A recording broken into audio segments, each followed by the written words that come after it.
সবাইকে পবিত্র ঈদ উল ফিতরের শুভেচ্ছা জানাচ্ছি।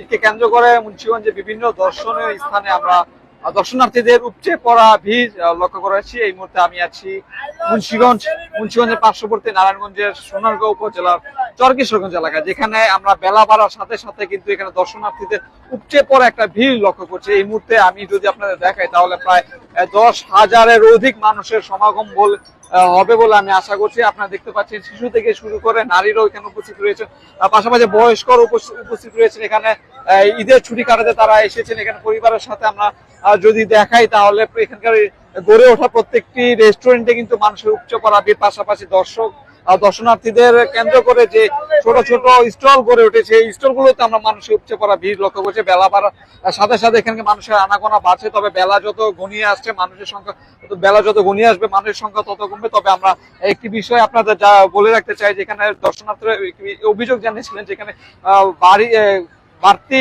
গাড়ি ভাড়া আদায়ের যে একটা বিষয়টা, যেখানে মুন্সিগঞ্জ শহর থেকে নারায়ণগঞ্জের এই চরকিশগঞ্জ এলাকায় আসতে গাড়ি ভাড়া খরচ হতো রিক্সা ইজি বাইকে করে 40 থেকে 50 টাকা। সেখানে ঈদকে কেন্দ্র করে কিন্তু 100 থেকে 150 টাকা এবং 200 টাকা পর্যন্ত আদায়ের অভিযোগ তারা করছেন। তবে ইজি বাইক চালকরা বলছিলেন যে ঈদকে ঘিরে কিন্তু তাদের এই ব্যবসা, তবে ঈদ দেখে তারা একটু বেশি ভাড়া আদায় করছেন বলে তারা দাবি করছেন। তবে পাশাপাশি যদি মুন্সিগঞ্জের অন্যান্য দর্শনীয় স্থানের কথা যদি বলি, আমরা মুন্সিগঞ্জ লঞ্চ ঘাটও গিয়েছিলাম, সেখানে আমরা মানুষের উপচে পড়া একটা ভিড় লক্ষ্য করেছি। তবে দিনের শুরুতে আমরা অতটা মানুষের চাপ দেখিনি, তবে বেলা বাড়ার সাথে সাথে মানুষের উপস্থিতি আমরা লক্ষ্য করেছি। আমরা যদি এখন এখানকার ঘুরতে আসে এক পর্যায়ে দর্শনার্থীর সাথে কথা বলবো এবং জানতে চাইবো যে আপনি কি কারণে এখানে এসেছেন এবং আপনার কাছে পরিবেশটা কেমন লাগছে যদি একটু বলতেন। আমি এখানে মাঝে মাঝে আসি, আর শুধু আমি একা না, সাথে আমার বন্ধু নাজুল আহমেদ শাওন, রাকিব, তারপর আকাশ, 3-4 প্রায় 6-7 জন মিলে আমরা আসি। একা আসা হয় না। আর এখানে ঘুরতে আসা ভালো লাগে, কারণ পরিবেশ মনোরম। আর এখানে যে পর্যটক দেখা যাচ্ছে, পর্যটকদের আজকে একটু উচ্চ করা ভিড়, কারণ আজকে যে দ্বিতীয় দিন, কালকে থেকে আজকে লোক অনেক বেশি দেখা যাচ্ছে।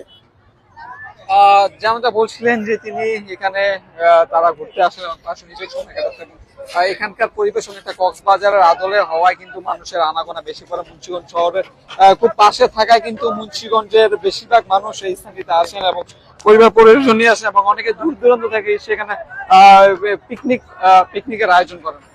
আপনাদের যদি আমি মুন্সিগঞ্জের অন্যান্য জায়গার কথা যদি বলি, তাহলে মুন্সিগঞ্জের প্রত্যেকটি দর্শনীয় স্থান কিন্তু কানায় কানায় পরিপূর্ণ, মূলত ঈদকে কেন্দ্র করে মানুষের পর্যটকদের এইসব আনাগোনা। দর্শক ছিল আমার কাছে মুন্সিগঞ্জের পার্শ্ববর্তী নারায়ণগঞ্জের চরকিশগঞ্জ এলাকা থেকে সর্বশেষ আপডেট।